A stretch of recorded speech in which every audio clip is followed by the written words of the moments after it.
네, 이번에는 미국 소식 살펴보죠. 미국 대선 소식입니다. 미국 해리스 부통령이요, 민주당의 대통령 후보로 공식 선출됐습니다. 바이든 대통령이 후보직을 사퇴한 지 12일 만인데요. 영상부터 보고 오시죠. Just one day after we open voting, that the vice president has crossed the majority threshold and will officially be our nominee next week? I am deeply grateful. I am honored to be the presumptive Democratic nominee for President of the United States. 네, 민주당 후보로 공식 선출되면서요, 오늘 11월 치러지는 미 대선, 민주당 해리스 부통령, 그리고 공화당 트럼프 전 대통령 대진표가 확정이 됐습니다. 이현정 의원님, 네. 흑인 여성이 미국의 주요 정당 대통령 후보로 나서는 게 이번에 처음이죠. 그렇죠. 버락 오바마 대통령이 이제 있었지만 예. 여성이 나서기는 이제 처음인 것 같습니다.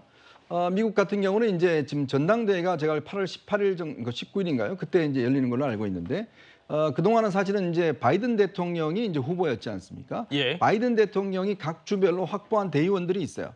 그러니까 이 대의원들이 이제 호명 투표라고 합니다. 자, 누구 지지한다 뭐 이렇게 호명 투표를 해요.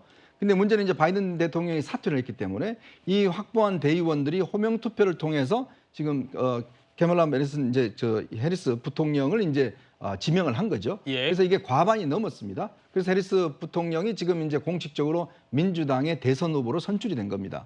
그러니까 그동안은 뭐 별도의 새로운 어떤 선출 방식을 약식 선출해야 된다 뭐 등등 논의가 있었지만 해리스 부통령이 지명된 이후에 인기가 급상승을 했습니다. 자, 그러다 보니 이런 논란들이 다 잠재워졌고 결국에 이제 호명 투표를 통해서 이제 선출이 됐고 이런 상태면 이제 그동안 바이든 대통령 사퇴로 인해서 이제 이 카멜라 해리스 부통령과 트럼프 후보의 어떤 대결로 이제 예. 압축되어 가는 것 같은데 문제는 이렇게 되면 이제 선거 이슈가 그동안 트럼프 후보가 바이든 대통령을 향해서 계속 공격하던 공격의 소재가 역으로 이제는 해리스 부통령이 트럼프를 공격하는 소재가 됐어요. 그러니까 고령에다가 예. 뭐 막말에다가 뭐 등등 이런 게 되다 보니까 부메랑이 됐죠. 예, 예. 그만큼 이제 미국 대선 판도가 완전히 지금 뒤바뀌어지고 의외로 해리스 지금 후보의 어떤 이 파급력이 꽤 큰 것 같습니다. 예. 민주당의 전당대회는 19일 그리고 20일 시카고에서 열린다고 하니까요. 조금 더 지켜보기로 하고요. 특히 이번 미국 대선은요. 이현정 위원께서 말씀해 주셨던 것처럼 트럼프 전 대통령과 해리스 부통령 아주 선명한 대비를 이루고 있습니다. 그래서 저희가 CG로 하나 준비를 해봤는데요. 김수진 평론가님, 어떻게 좀 다릅니까? 설명 부탁드립니다. 네, 바이든 대통령이 대선판에서 퇴장을 하고 후보가 바뀌면서 더 예. 차이가 커지는 그런 모습입니다. 왜냐하면 일단 성별이 남성 대 여성으로 달라졌고 네. 그리고 트럼프 전 대통령은 백인이지만 해리스 부통령 같은 경우는 이제 어머니가 인도계, 아버지가 자메이카 이민자 출신의 예. 이 과정이거든요. 그리고 이제 연령대에서도 70대 대 50대 차이가 나고 무엇보다 이제 정치 성향이 가장 크게 다르겠죠. 공화당의 트럼프 후보는 이제 뭐 감세라든지 또 어떤 미국의 고립주의적인 외교 이런 네. 부분들을 대변을 하고 있다면 해리스 부통령 같은 경우는 뭐 법인세 증세라든지 또 이런 뭐 학자금 대출 탕감이라든지 좀 진보적 정책들을 펴고 있습니다. 이런 부분들이 여러 가지로 차이를 나타내고 있고 근데 당연히 그 트럼프 전 대통령이 해리스 부통령 쪽을 대상으로 해서 뭐 예. 굉장히 극진 좌파인 것처럼 공격을 하고 있는데 그 정도 수준은 또 아니라고 봐야 될 것 같고 다만 이제 두 사람의 공통점이랄까요? 이런 부분은 이제 아무래도 미국의 일반적인 서민들의 눈높이에서 보기에는 좀 서민보다는 좀 이렇게 상류층에 가까운 이런 이미지이기 때문에 그런 것들을 또 어떻게 각자가 상쇄를 해줄 수 있을 거냐 이런 것들이 달려 있고 그게 또 부통령 지명에도 나타나는 것 같아요. 예. 트럼프 전 대통령 같은 경우는 이제 JD 벤스 상원 의원, 그 흑수저 출신이라고 하는 이 예. 인사를 부통령으로 지명을 했고 그리고 이제 해리스 부통령도 이제 그 부통령 후보 러닝메이트 지명을 앞두고 있는데 최근에 이제 마크 켈리라고 우주 비행사 출신의 상원 의원이 있거든요. 그렇군요. 예. 그쪽을 지명하는 것이 유력하다고 전해졌는데 근데 이쪽이 이제 노조에서 좀 강력하게 거부를 표하고 있는 예. 지지 기반인 노조에서 그렇게 얘기를 하고 있기 때문에 좀 다른 인사를 물색하고 있다라고 하는데 이런 부분들이 다 이제 어떤 본인들의 상류층 네. 엘리트 이미지를 상쇄시키고 좀 서민층으로 가까이 다가가기 위한 그런 작업들의 일환으로 볼 수 있다라고 해석을 할 수 있겠습니다. 네, 러닝메이트 얘기를 해주셔서 조금 더 짚어보면요. 다음 주에 해리스 부통령이 정식으로 후보 지명을 수락하고 또 러닝메이트인 부통령 후보도 지명을 한다고 합니다. 누가 러닝메이트가 되는 되느냐에 따라서 선거 구도가 또 흔들릴 수 있을 것 같은데요. 홍 전 의원님, 네. 어떻게 좀 예상하십니까? 네, 트럼프 전 대통령이 총알이 이제 귀 쪽을 스쳐가지고 그 핏빛이 사진에 딱 있을 때만 하더라도 사실은 이제 선거가 끝났다 이런 분위기였는데 예. 민주당이 후보를 바이든 대통령에서 지금 해리스 부통령으로 지금 하면서 완전히 지금 새로운 어떤 판도가 지금 만들어진 것 같습니다. 이렇게 대통령 선거 박빙일수록 결국 이제 부통령의 역할이 굉장히 좀 부통령 후보자의 역할이 중요할 수밖에 없는데 네. 미국 지금 공화당에 처음에 이제 벤스 부통령 그 공화당 지명자 같은 경우는 오하이오주 출신으로 어떻게 보면은 굉장히 흑수저에 있어 성공신화 즉 군대 이라크 파병 가서 그 번 돈으로 로이어가 되고 또 이제 그 실리콘밸리에서 성공한 사업자라는 어떤 그런 어떤 아주 성공적인 신화라서 뭐 힐빌리의 노래라는 어떤 자기 자서전도 미국에서 굉장히 좀 인기 설정됐는데 예. 최근에는 뭐 캔네이디라든지 이런 발언으로 인해서 오히려 지금 트럼프 대통령이 좀 부담이 지금 되고 있는 그런 어떤 상황인 것 같습니다. 지금 반면에 해리스 지금 후보자 같은 경우 지금 생각해야 될 게 결국은 본인이 지금 부족한 것을 제대로 이제 메울 수 있느냐, 즉 이제 뭐 백인이라든지 이런 어떤 네. 측면에서 지금 후보자 조금 전에 CG가 나왔습니다만 후보자들이 지금 있는데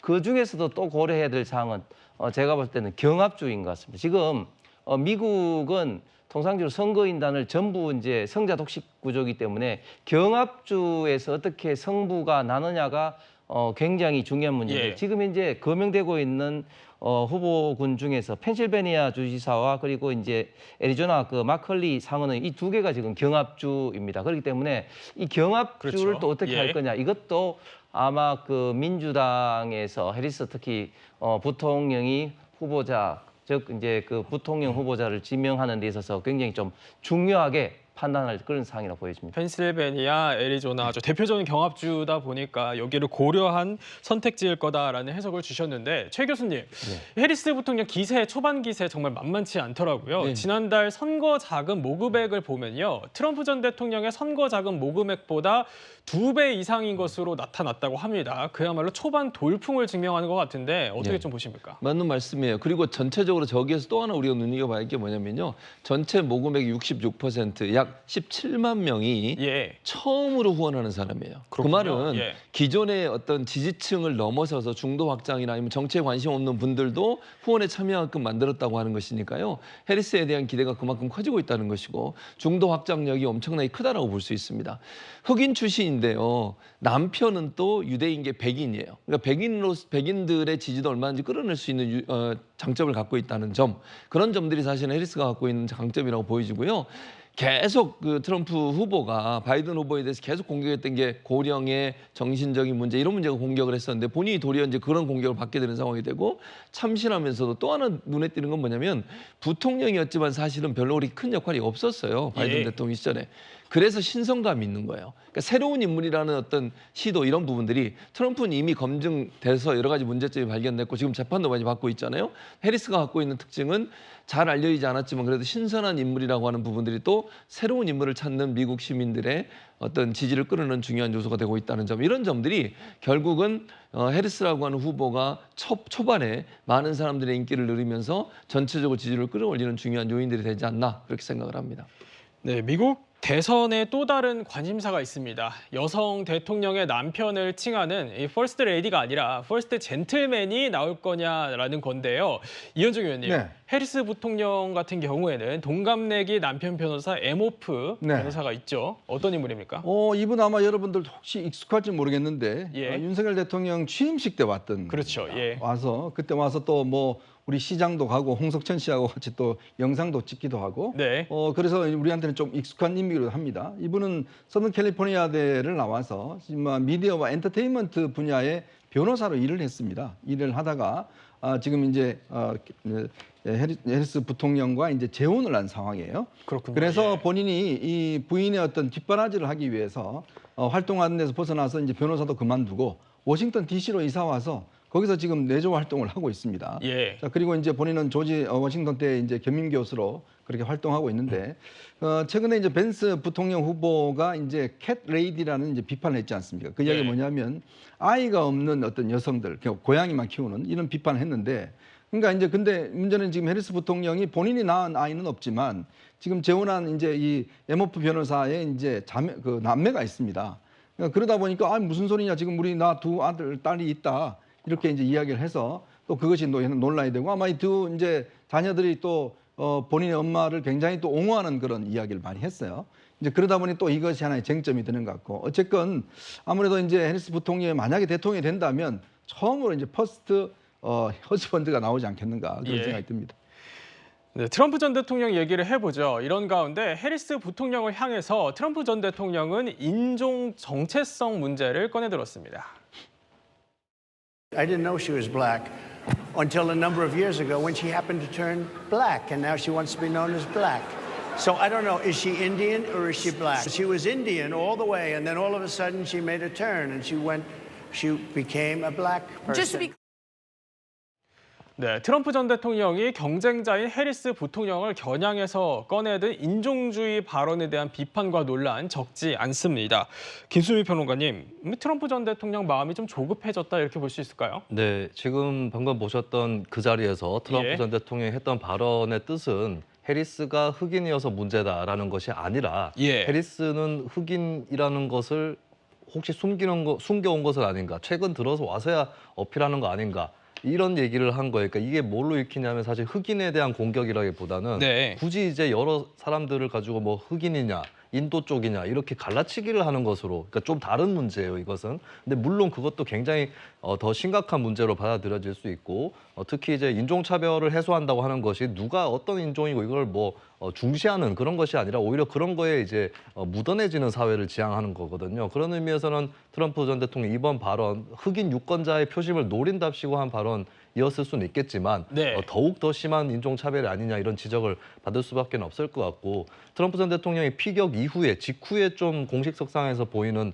모습이라든지 발언 이런 것들이 조금 예전보다 캐릭터가 숙연해진 것 같다 이런 평가들이 있었거든요. 예. 그래서 트럼프 전 대통령도 이 사건 영향을 받아서 조금 더 평화적인 성품이 되고 또 온건하게 선거운동을 하는 거 아니냐 이런 관측이 제기됐지만 결국에는 이제 본래의 어떤 성격, 캐릭터대로 지금 복귀를 하고 있는 게 아니냐 이런 것들이 이제 이런 기자협회 토론회라든지 여기서도 드러나고 있다. 과거의 트럼프로 다시 복귀되고 있다. 이렇게 저는 보고 있습니다.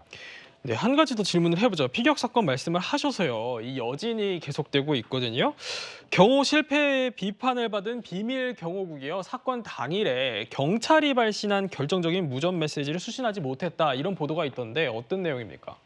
네, 이 부분은 이제 많은 분들이 궁금해하셨을 거예요. 왜냐하면 그 당시 피격 상황을 살펴보면 예. 이미 그 범인이 높은 장소로 올라가고 있었고 그것을 군중의 일부가 발견을 하고 있었습니다. 네. 근데 왜 저거를 대비를 못했느냐 여러 의문이 제기가 됐는데 나중에 알고 봤더니 경찰 쪽에서는 이걸 발견을 하고 무전을 송신을 했다라고 하는 거예요. 근데 정작 중요한 것은 트럼프 전 대통령의 경호라고 했을 때 경찰 쪽은 조금 더 외곽의 경호, 이런 것들을 느슨한 경호를 한다면 보다 면밀하게 또 가까이서 경호를 하는 것이 경호국의 임무일 텐데 정작 이 경호국이 이 무전을 수신하는데 실패했다라고 하는 네. 이것이 이제 조사를 해본 결과 드러난 것이죠. 그럼 경찰은 어느 정도는 조치를 취했는데 정작 핵심에 있는 경호국에서 구멍이 났다라고 하는 것이고 이 부분은 이제 물론 경호국에서 무슨 의도적으로 경호 실패를 한 건 아니라 할지라도 어쨌든 간에 경호를 제대로 하지 못한 거 아니냐라고 했던 특히 트럼프 전 대통령 지지층을 중심으로 예. 제기됐던 이 문제 이것은 계속해서 앞으로 불거질 수밖에 없지 않은가 이렇게 전망을 해봅니다.